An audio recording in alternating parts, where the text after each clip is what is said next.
नमस्कार दोस्तों, आइए जानते हैं उत्तर प्रदेश की दिन भर की ताजा और बड़ी खबरें। आज की पहली खबर, मेरठ में सड़क पर पेंट किए इजराइल के झंडे। मेरठ में परीक्षितगढ़ थाना क्षेत्र के अगवानपुर गांव में सड़क पर इजराइल के झंडे पेंट कर दिए गए। ये झंडे किसने पेंट किए, इसकी जानकारी अब तक नहीं लगी है, लेकिन पुलिस उन लोगों की तलाश कर रही है। इन झंडों का एक वीडियो सोशल मीडिया पर तेजी से वायरल हो रहा है, जिसमें सड़क पर इजराइल के झंडे बने नजर आ रहे हैं। वहीं वीडियो वायरल होने के बाद पुलिस ने आनन फानन में सड़क की धुलाई कराकर सारे झंडों को साफ कराया।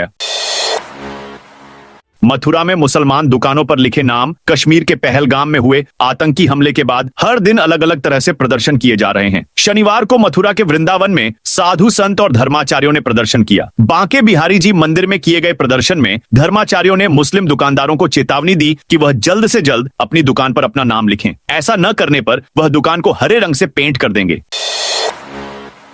आगरा के होटल में लगे पाकिस्तानी नॉट अलाउड के पोस्टर पहलगाम में पर्यटकों पर हमले के बाद भारत ने पाकिस्तान के खिलाफ कड़ा रुख अपनाया है। पाकिस्तानियों के वीजा रद्द कर दिए गए हैं। घटना के बाद लोगों में भी आक्रोश है। ऐसे में आगरा में होटल कारोबारियों ने पाकिस्तानियों को होटल में रूम न देने के पोस्टर लगाए हैं। आगरा के ताजगंज स्थित होटल सिद्धार्थ और लकी गेस्ट हाउस में शुक्रवार को पाकिस्तानी नॉट अलाउड के पोस्टर लगा दिए गए। होटल के ऑनर सिद्धार्थ अरोरा ने बताया कि पहलगाम हमले के बाद सभी में आक्रोश है। बेगुनाह निहत्थे लोगों को चुन चुन मारा गया। ऐसे में हमने भी पाकिस्तान के खिलाफ अपना आक्रोश जाहिर किया है। श्रावस्ती में 10 अवैध मदरसे बंद। श्रावस्ती जिले में बिना मान्यता के चल रहे 10 मदरसों को प्रशासन ने बंद करा दिया है। जिलाधिकारी अजय कुमार द्विवेदी के निर्देश पर यह कार्रवाई की गई। जमुनहा तहसील में 3 मदरसों को बंद किया गया। इनमें जमुनहा भवनियापुर का मदरसा जामिया अबूबकर अनवारुल कुरान शामिल है। श्रीनगर स्थित मदरसा अल जामितुल अरबिया अहले सुन्नत उताउल उलूम और फतेहपुर बन गई स्थित मदरसा अल जामितुल हुदा गांधी ग्राम को भी सील किया गया। अखिलेश यादव बोले, परिजनों को मिले 5 करोड़ का मुआवजा। समाजवादी पार्टी के राष्ट्रीय अध्यक्ष अखिलेश यादव शनिवार को कुशीनगर पहुंचे। यहां उन्होंने केंद्र सरकार पर तीखा हमला बोला। उन्होंने कहा कि पहलगाम हमले में मारे गए मृतकों को शहीद का दर्जा मिले, साथ ही सभी के परिजनों को 5 करोड़ का मुआवजा मिले, साथ ही मृतक के एक आश्रित को सरकारी नौकरी भी मिले। सपा प्रमुख अखिलेश यादव ने कुशीनगर में पूर्व विधायक पूर्णमासी देहाती के परिजनों से मिलने पहुंचे। यहां उन्होंने मीडिया से बातचीत करते हुए पहलगाम हमले पर सरकार पर हमला बोला। उन्होंने कहा, शुभम ही नहीं बल्कि जो सभी शहीद हुए हैं, सरकार इतना ही ख्याल रखती है कि मैं क्या कह रहा हूं, तो उन परिवारों को 5 करोड़ रुपए देना चाहिए। साथ ही परिवार के सदस्यों को सरकारी नौकरी होनी चाहिए। जिस दिन ये 5 करोड़ और सरकारी नौकरी दे देंगे, उस दिन आप देखेंगे कि उनके घर के पास खड़े होकर के मैं दरवाजा खटखटा रहा हूंगा। इन जिलों में बारिश का अलर्ट। चिलचिलाती धूप और भीषण गर्मी से जूझ रहे यूपी के लोगों के लिए राहत देने वाली खबर है। रविवार से यूपी के कई जिलों का मौसम बदलने जा रहा है। मौसम विभाग ने बारिश को लेकर भी अलर्ट जारी किया है। मौसम विभाग के अनुसार 27 अप्रैल से बादल छाए रहेंगे। बारिश और आंधी आने की भी संभावना है। इसके बाद भीषण गर्मी से लोगों को राहत मिलने की भी उम्मीद है। मौसम वैज्ञानिकों के मुताबिक अयोध्या, आजमगढ़ समेत कई जिलों में बारिश हो सकती है। आजमगढ़ में 27 अप्रैल को बारिश और तेज हवाओं के साथ हल्की बारिश का भी अनुमान लगाया जा रहा है। इसके अलावा 29 और 30 अप्रैल को भी आंधी और बारिश को लेकर अलर्ट जारी किया गया है। बुंदेलखंड के कई इलाकों में भी मौसम के बदलाव देखा जा सकता है। मौसम विभाग ने बांदा में 1 या 2 मई को बारिश की संभावना जताई है। इसके अलावा बाराबंकी में 27 और 30 अप्रैल को आंधी बारिश का अलर्ट जारी किया गया है। मौसम विभाग के अनुसार यहां 30 अप्रैल से 2 मई तक हल्की बारिश हो सकती है। सरकार ने सभी डीएम को जारी किए निर्देश। यूपी के गांवों में टीबी के संदिग्ध रोगियों को खोजने की मुहिम चलेगी। हर ग्राम पंचायत को टीबी मुक्त बनाया जाएगा। यूं तो यह मुहिम शहरों में भी चलेगी, मगर गांवों पर ज्यादा फोकस होगा। इस अभियान को गति देने का जिम्मा सभी जिलाधिकारियों को सौंपा गया है। ग्रामीण क्षेत्र में पंचायती राज और शहरी इलाकों में नगर विकास विभाग की भी मदद ली जाएगी। केंद्र ने टीबी को लेकर 100 दिन के अभियान की सफलता के बाद इसका विस्तार कर दिया है। हर जिले में स्क्रीनिंग, पोषण सहायता और सख्त निगरानी के आदेश दिए गए हैं।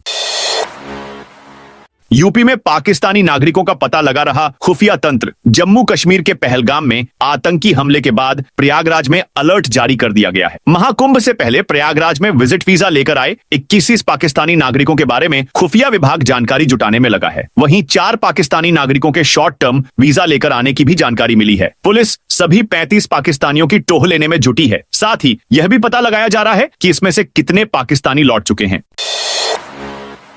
अब 15 दिन में बनेगा पासपोर्ट। अब पासपोर्ट न सिर्फ जल्दी बन जाएगा बल्कि इसके बनने की प्रक्रिया भी सुरक्षित और तेज हो जाएगी। पुलिस सत्यापन से लेकर दस्तावेजों की स्कैनिंग में अब एआई आर्टिफिशियल का प्रयोग होगा। विदेश मंत्रालय का पासपोर्ट प्रभाग इस आधुनिक तकनीक के इस्तेमाल की योजना बना रहा है। एआई के साथ बायोमीट्रिक, एडवांस डाटा विश्लेषण, चैटबॉट आदि का इस्तेमाल किया जाएगा। इससे आमतौर पर 30 दिनों में जारी होने वाला पासपोर्ट 15 दिन में ही मिल सकेगा। आजम खां को बड़ी राहत। समाजवादी पार्टी के महासचिव आजम खां को बड़ी राहत मिल गई है। सपा नेता आजम खां को मंडलायुक्त आंजनेय कुमार सिंह के न्यायालय से जौहर यूनिवर्सिटी ट्रस्ट के मामले में दोबारा जांच के आदेश दिए हैं। 2018 के मामले में 20 करोड़ का सेस लगाने के आदेश के विरुद्ध आजम खां की ओर से मंडलायुक्त के यहां अपील की गई थी। मंडलायुक्त के न्यायालय में सुनवाई के बाद उक्त मामले में आजम को राहत देते हुए केस को रिमांड प्रतिप्रेषण कर दिया गया। आजम खां और मंडलायुक्त की अदावत जग जाहिर रही। अब उन्हीं की अदालत में उन्हें राहत मिली है। अब नए सिरे से सभी बिंदुओं की दोबारा गणना करने के बाद पूर्ण सहायक श्रमायुक्त इस पर निर्णय लेंगे। एमएलए अभय सिंह के चुनाव को चुनौती वाली याचिका खारिज। बाहुबली विधायक अभय सिंह को हाई कोर्ट से बड़ी राहत मिल गई है। हाई कोर्ट की लखनऊ बेंच ने अयोध्या के गोसाईगंज विधानसभा क्षेत्र से विधायक अभय सिंह के निर्वाचन को चुनौती देने वाली याचिका को खारिज कर दिया है। इसके साथ न्यायालय ने याची पर 25,000 रुपए का हर्जाना भी लगाया है। न्यायालय ने उक्त हर्जाने की रकम 6 सप्ताह में अभय सिंह को अदा करने का आदेश दिया है। यह आदेश न्यायमूर्ति मनीष माथुर की एकल पीठ ने रितेश कुमार सिंह की निर्वाचन याचिका पर पारित किया। न्यायालय ने पाया कि याचिका अस्पष्ट है और याची यह भी बता पाने में असफल रहा है कि अभय सिंह द्वारा दाखिल हलफनामे में किस प्रकार की जानकारी छिपाई गई। मदरसों को मान्यता देने के नियम और कड़े करें। मुख्यमंत्री योगी आदित्यनाथ ने मदरसा शिक्षा व्यवस्था में व्यापक सुधारों की आवश्यकता जताई है। उन्होंने निर्देश दिए हैं कि मदरसों को मान्यता देने के नियम और कड़े किए जाएं। मान्यता देने से पहले देखा जाए कि मदरसों में सभी जरूरत सुविधाएं हैं अथवा नहीं। उन्होंने कहा कि मदरसे सिर्फ धार्मिक शिक्षा के केंद्र न बन जाएं। साथ ही मुख्यमंत्री ने मदरसों में व्यापक सुधार के लिए अल्पसंख्यक कल्याण निदेशक की अध्यक्षता में 3 सदस्यीय कमेटी गठित करने के निर्देश दिए हैं। अब तक 100 पाकिस्तानी नागरिक भेजे गए वापस। जम्मू कश्मीर में आतंकी हमले के बाद यूपी में नेपाल सीमा समेत सभी जिलों में सतर्कता बढ़ा दी गई है। संवेदनशील क्षेत्रों में ड्रोन से निगरानी का निर्देश भी दिया है। प्रदेश से अब तक लगभग 100 मुस्लिम पाकिस्तानी नागरिकों को वापस भेजा गया है। पुलिस के अनुसार एक महिला को 30 अप्रैल को पाकिस्तान वापस भेजा जाएगा। डीजीपी ने कहा है कि प्रदेश की सीमाओं पर प्रशासनिक अधिकारियों से समन्वय बनाकर निरंतर प्रभावी चेकिंग कराई जाए। सभी टोल प्लाजा पर भी पुलिस तैनात कर निगरानी बढ़ाई जाए।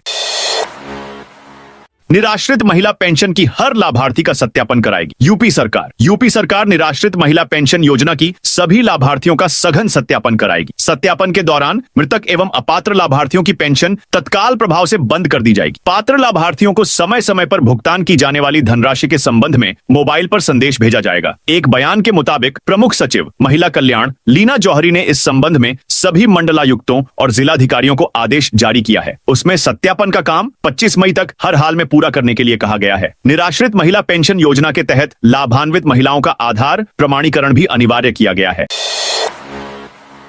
खनन पट्टे पर अवैध कब्जे से परेशान पट्टाधारक महोबा के ग्राम ढर्रा में ई नीलामी से मिले खनन पट्टे पर दबंगों का अवैध कब्जा सामने आया है। पट्टाधारक अव्यक्त कुमार त्रिपाठी ने जिलाधिकारी गजल भारद्वाज से न्याय की गुहार लगाई है। 1 साल पहले त्रिपाठी को ई नीलामी से खनन पट्टा मिला था। इस पट्टे के लिए उन्हें प्रतिवर्ष 1.5 करोड़ रुपए सरकार को देने होते हैं। पीड़ित का आरोप है कि एक सेवानिवृत्त पीसीएस अधिकारी के परिजनों ने पट्टे के एक हिस्से पर कब्जा कर लिया है। कांग्रेस की संविधान बचाओ रैली की तैयारी। सिद्धार्थनगर में जिला कांग्रेस कार्यालय पर आगामी संविधान बचाओ रैली की तैयारी बैठक आयोजित की गई। बस्ती में 28 अप्रैल को होने वाली इस प्रदेश स्तरीय रैली में जनपद से अधिकतम भागीदारी सुनिश्चित करने के लिए कांग्रेस नेताओं को जिम्मेदारियां सौंपी गईं। कांग्रेस जिलाध्यक्ष काजी सुहेल अहमद ने कहा कि देश में भीमराव अंबेडकर द्वारा रचित संविधान खतरे में है। उन्होंने आरोप लगाया कि भाजपा के लोग संविधान बदलने की साजिश कर रहे हैं। इसी मुद्दे पर बस्ती में रैली का आयोजन किया जा रहा है। सिद्धार्थनगर जनपद से 500 कांग्रेस कार्यकर्ता रैली में शामिल होंगे। यूपी के जिले में बिजली संविदा कर्मियों ने एक साथ दिया सामूहिक इस्तीफा। बिजली निगम प्रबंधन से परेशान होकर मथुरा जिले के छाता, कोसी, चौमुहा, गोवर्धन, दतिया, कैंट, कृष्णा नगर आदि बिजली घरों के करीब 500 संविदा कर्मियों ने शनिवार को उत्तर प्रदेश पावर कॉर्पोरेशन निविदा संविदा कर्मचारी संघ के बैनर तले कार्य बंद कर विभिन्न बिजली घरों पर धरना प्रदर्शन किया और सामूहिक इस्तीफा दे दिया, जिससे बिजली निगम में हड़कंप मच गया। बिजली अधिकारियों ने संविदा कर्मियों को वार्ता के लिए बुलाया है, लेकिन अभी तक वार्ता शुरू नहीं हुई है। छत्तीसगढ़ के लिए एक और स्पेशल ट्रेन का ऐलान। छत्तीसगढ़ के लिए एक और स्पेशल ट्रेन का ऐलान हुआ है। दक्षिण पूर्व मध्य रेलवे ने गर्मी के सीजन के दौरान ट्रेनों में यात्रियों की भारी भीड़ से निपटने के लिए उनको कंफर्म सीट के साथ यात्रा सुविधा देने के लिए दुर्ग लालकुआं दुर्ग के बीच 18 फेरों वाली समर स्पेशल ट्रेन की पहल की है। पैसे विभाग के अफसर संभालेंगे यूपी इंटरनेशनल ट्रेड शो की कमान। योगी सरकार एक बार फिर देश दुनिया के सामने उत्तर प्रदेश की ताकत, संभावनाओं और उपलब्धियों को पेश करने जा रही है। इसके लिए योगी सरकार ग्रेटर नोएडा में 25 से 29 सितंबर के बीच तीसरे grand mega UP international trade show UPITS 2025 का आयोजन करने जा रही है। इस मेगा इवेंट की कमान प्रदेश के 35 विभागों के नोडल अधिकारी संभालेंगे, जबकि 50,000 स्क्वायर मीटर क्षेत्र में 12 प्रमुख श्रेणियों के तहत 48 स्टेक होल्डर्स अपनी अपनी प्रदर्शनी लगाएंगे। इसका उद्देश्य प्रदेश को व्यापार, निवेश, उद्यमिता और सांस्कृतिक विरासत के ग्लोबल हब के रूप में स्थापित करना है। ट्रेड शो के जरिए प्रदेश की बहुआयामी क्षमताओं को प्रदर्शित किया जाएगा।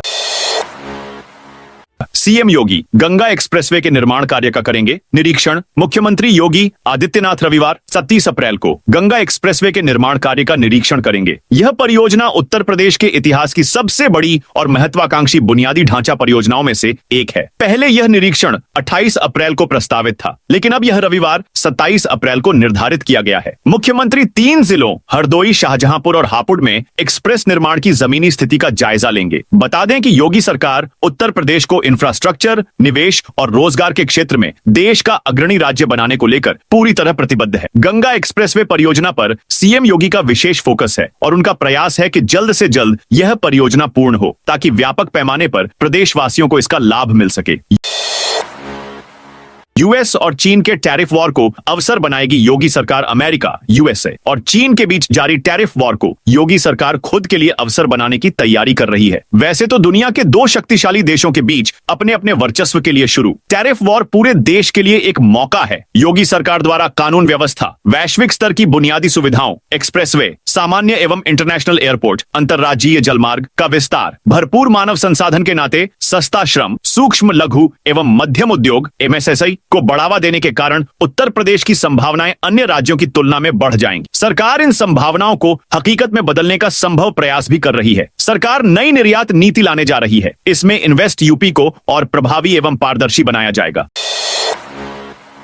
यूपी में सफर करने वाले रेल यात्रियों के लिए गुड न्यूज। यूपी से दिल्ली सहित अन्य पड़ोसी राज्यों सफर करने वाले रेल यात्रियों के लिए गुड न्यूज सामने आई है। यूपी के देवबंद, मुजफ्फरनगर, सहारपुर, बिजनौर, नजीबाबाद आदि रूटों में ट्रेनों में सीट वेटिंग पर रेल यात्रियों को परेशान नहीं होना पड़ेगा। मुख्य रेलवे सुरक्षा आयुक्त CRS ने यूपी के देवबंद रोड की रेल लाइन पर हाई स्पीड ट्रेन परिचालन की मंजूरी दे दी। रेल मंत्री अश्विनी वैष्णव ने इस संबंध में जानकारी दी। मुख्यमंत्री पुष्कर सिंह धामी ने इस पर प्रधानमंत्री नरेंद्र मोदी व रेल मंत्री का आभार व्यक्त किया। पहलगाम हमले के विरोध में मेरठ बंद। कश्मीर के पहलगाम में आतंकी हमले की घटना के विरोध में शनिवार को यूपी में मेरठ बंद रहा। शहर के तमाम बाजार, निजी स्कूल, कॉलेज, पेट्रोल पंप, औद्योगिक क्षेत्रों में बंदी रही। बुढ़ाना गेट से कड़ी सुरक्षा में हिंदू संगठनों के साथ ही व्यापारिक एवं अन्य संगठनों के प्रतिनिधियों, युवाओं, महिलाओं के साथ ही शहर भर के लोगों ने तिरंगों के साथ जनाक्रोश मार्च निकाला। इस दौरान पाकिस्तान मुर्दाबाद के नारे भी लगाए गए। सड़कों पर उमड़ी भीड़ ने आतंकी हमलों का विरोध किया और कड़ी कार्रवाई की मांग उठाई। शहर के बाजारों में संयुक्त व्यापार संघों एवं हिंदू संगठनों के मेरठ बंद का बड़ा असर देखने को मिला। गली मोहल्लों की इक्का दुक्का दुकानों को छोड़ दे तो शहर के तमाम बाजारों में बंदी का व्यापक असर देखने को मिला। यूपी के इस शहर की 4 अवैध कॉलोनियों पर योगी सरकार का एक्शन। यूपी के गोरखपुर में अवैध कॉलोनियों पर योगी सरकार का एक्शन हुआ है। यहां GDA सीमा क्षेत्र में बिना लेआउट स्वीकृत कराए प्लाटिंग कर बसाई जा रही अवैध कॉलोनियों पर शुक्रवार को प्राधिकरण ने बुलडोजर चलाया। प्राधिकरण के प्रभारी मुख्य अभियंता किशन सिंह के नेतृत्व में टीम ने खोराबार थाना क्षेत्र में 4 अवैध कॉलोनियों को ध्वस्त कर दिया। यूपी के 45 जिलों में लू का येलो अलर्ट। यूपी में भीषण गर्मी का सितम जारी है। गर्म हवा के थपेड़ों और तीखी धूप ने लोगों को बेहाल कर रखा है। 40 से अधिक जिलों में पारा 40 डीजीसी के पार चला गया है, जबकि प्रयागराज, वाराणसी, सुल्तानपुर, कानपुर में पारा 44 डीजीसी से अधिक पहुंच गया। इसमें प्रयागराज 64.6 डीजीसी के साथ सबसे गर्म रहा। वहीं मौसम विभाग ने आज यानी शनिवार को प्रदेश के लगभग 42 जिलों में लू चलने का येलो अलर्ट जारी किया है। हालांकि पछुआ ने हवाओं में मौजूद नमी को बेहद कम कर दिया। इसके असर से धूप की तलखी बढ़ी है और गर्मी ने दोबारा जोर पकड़ा है। थार मरुस्थल राजस्थान से आई गर्म हवाओं के चलते अगले 48 घंटे और गर्म रहने वाले हैं। बुलंदशहर बार एसोसिएशन चुनाव में नया मोड़। बुलंदशहर जिला बार एसोसिएशन के तीसरी बार हुए चुनाव की मतगणना आज दोपहर बाद सुप्रीम कोर्ट के आदेश के बाद फिर शुरू की गई है। हाई कोर्ट के आदेश के बाद 17 अप्रैल को मतगणना रोक दी गई थी। अध्यक्ष पद पर सुमन सिंह राघव और महासचिव पद के लिए अमित चौहान जीते थे। अन्य पदों की मतगणना को रोक दिया गया था। जिला बार एसोसिएशन बुलंदशहर के चुनावों पर 5 माह से मची रार अभी थमने का नाम नहीं ले रही है। हाई कोर्ट के आदेश पर तीसरी बार 17 अप्रैल को हुए चुनाव की मतगणना पर हाई कोर्ट ने रोक लगा दी थी। अध्यक्ष पद पर सुमन सिंह राघव ने रविंद्र शर्मा को हराया था और महासचिव पद पर अमित चौहान ने उमेश कौशिक व धर्मेंद्र सिंह को हराया था। इलाहाबाद हाईकोर्ट बोला, कानपुर के जज फैसला देने लायक नहीं। इलाहाबाद हाईकोर्ट ने कहा, कानपुर अपर जिला जज डॉ अमित वर्मा फैसला लिखने की काबिलियत नहीं रखते। वह आदेश देते समय कारण और निष्कर्ष का उल्लेख भी नहीं करते, इसलिए उन्हें 3 महीने की ट्रेनिंग पर भेजने का निर्देश दिया है। जज ने कहा कि एडीजे के एक आदेश को पहले ही रद्द किया जा चुका है। उसके बाद भी उन्होंने ऐसी गलती दोहराई है जिससे लगता है कि उनको प्रशिक्षण की जरूरत है। यह आदेश न्यायमूर्ति नीरज तिवारी ने मुन्नी देवी बनाम शशिकला पांडेय की याचिका पर सुनवाई करते हुए दिया। कश्मीर के आतंकियों की सुरक्षा बढ़ाई। पहलगाम में आतंकी हमले के बाद प्रयागराज की नैनी सेंट्रल जेल में सुरक्षा बढ़ा दी गई। वर्तमान में यहां जम्मू कश्मीर के 11 आतंकी बंद हैं। इन सभी को हाई सिक्योरिटी सेल में रखा गया है। अब इनकी 24 घंटे सीसीटीवी कैमरों के जरिए निगरानी हो रही है। वहीं जेल प्रशासन भी इन सभी पर कड़ी नजर बनाए हुए है। इन आतंकियों को करीब 2 साल पहले यहां लाया गया था। जेल में आतंकियों और अतीक अहमद के बेटे समेत 550 से अधिक अपराधी बंद हैं। गाजियाबाद में मुस्लिमों ने लगाए पाकिस्तान मुर्दाबाद के नारे। जम्मू कश्मीर के पहलगांव में हुए आतंकी हमले में बेकसूर लोगों की निर्मम हत्या को लेकर गाजियाबाद में लगातार कैंडल मार्च निकाले जा रहे हैं। शनिवार रात मुस्लिमों ने पाकिस्तान मुर्दाबाद के नारे लगाए। यह कैंडल मार्च भारतीय किसान यूनियन क्रांति के बैनर तले निकाला गया, जिसमें मोमबत्ती जलाकर मारे गए लोगों की आत्मा शांति के लिए 2 मिनट का मौन भी रखा। लखनऊ के टॉप 10 मेधावियों को डीएम ने किया सम्मानित। यूपी बोर्ड हाई स्कूल और इंटरमीडिएट परीक्षा में टॉप 10 छात्र छात्राओं को डीएम विशाख जी ने शनिवार को अपने कैंप कार्यालय में सम्मानित किया। उन्होंने छात्र छात्राओं से कहा कि आप सभी देश और समाज के भविष्य हैं। अपनी मेहनत से देश का नाम रोशन करें। सम्मान समारोह में जिलाधिकारी ने मेधावी छात्रों को स्मृति चिन्ह और एक प्रेरणादायक पुस्तक भेंट कर उनका उत्साह बढ़ाया। इस अवसर पर मुख्य विकास अधिकारी अजय जैन भी मौजूद रहे। कानपुर देहात में 3 घरों में लगी आग। कानपुर देहात के रसूलाबाद थाना क्षेत्र के ग्राम दलिकपुर में शनिवार की देर शाम को आग लगने की घटना हुई। एक घर से शुरू हुई आग ने मलखान, पप्पू और सन्नो देवी के घरों को चपेट में ले लिया। स्थानीय पुलिस और फायर ब्रिगेड की टीम तुरंत मौके पर पहुंची। ग्रामीणों की मदद से आग पर काबू पाया गया। हादसे में पप्पू की 2 भैंसें झुलस गईं। इन भैंसों का प्राइवेट डॉक्टर इलाज कर रहे हैं। मलखान और सन्नो देवी के घरों में रखा गेहूं और अन्य घरेलू सामान जलकर राख हो गया। बरेली में 40 साल पुरानी मार्केट में गरजे बुलडोजर। बरेली के थाना इज्जत नगर क्षेत्र स्थित गुलजार मार्केट में बरेली विकास प्राधिकरण बीडीए ने 20 से अधिक दुकानों को ध्वस्त कर दिया। इस कार्रवाई में 1 दर्जन से अधिक बुलडोजर लगाए गए हैं। बताया जा रहा है कि गुलजार मार्केट करीब 40 साल पुरानी है। पूर्व अध्यक्षों और सचिवों को राशि जमा करने का आदेश। सुल्तानपुर बार एसोसिएशन में पिछले 2 कार्यकालों में हुए वित्तीय अनियमितताओं का मामला सामने आया है। वर्तमान अध्यक्ष रणजीत सिंह त्रिसुंडी द्वारा कराई गई जांच में यह खुलासा हुआ। 2020-21 में तत्कालीन अध्यक्ष नागेंद्र सिंह और सचिव राकेश श्रीवास्तव के कार्यकाल में 3.7 लाख रुपए का गबन पाया गया। वहीं 2023-24 में तत्कालीन अध्यक्ष अरविंद पांडे और सचिव आर्तमणि मिश्र के कार्यकाल में 1523 लाख रुपए की गड़बड़ी मिली। एसोसिएशन ने दोषी पदाधिकारियों की कल्याण निधि से राशि की कटौती की है। नागेंद्र सिंह और राकेश श्रीवास्तव की कल्याण निधि से 5 लाख रुपए काटे गए हैं। अरविंद पांडे और आर्तमणि मिश्र की निधि से 4-4 लाख रुपए की कटौती की गई है। आगरा रेलवे स्टेशन पर सुरक्षा बढ़ाई गई। पहलगाम आतंकी हमले के बाद आगरा रेल मंडल में सुरक्षा व्यवस्था बढ़ा दी गई है। आरपीएफ और जीआरपी अलर्ट मोड पर हैं। वहीं रेलवे स्टेशन पर आने वाले प्रत्येक यात्री के सामान की चेकिंग की जा रही है। स्टेशन के मेन गेट पर मेटल डिटेक्टर से लगेज चेक किया जा रहा है। इसके साथ डॉग स्वाइड के माध्यम से प्लेटफॉर्म या वेटिंग रूम में बैठे यात्रियों के लगेज की जांच कराई जा रही है। आरपीएफ और जीआरपी के जवान यात्रियों से पूछताछ भी कर रहे हैं। किसी भी यात्री का सामान बिना चेकिंग के स्टेशन के अंदर नहीं जाने दिया जा रहा। तो दोस्तों, यह थी आज यूपी के सभी जिलों की खबरें। आप इस वीडियो को कौन से जिले से देख रहे हैं, उस जिले का नाम बताइए।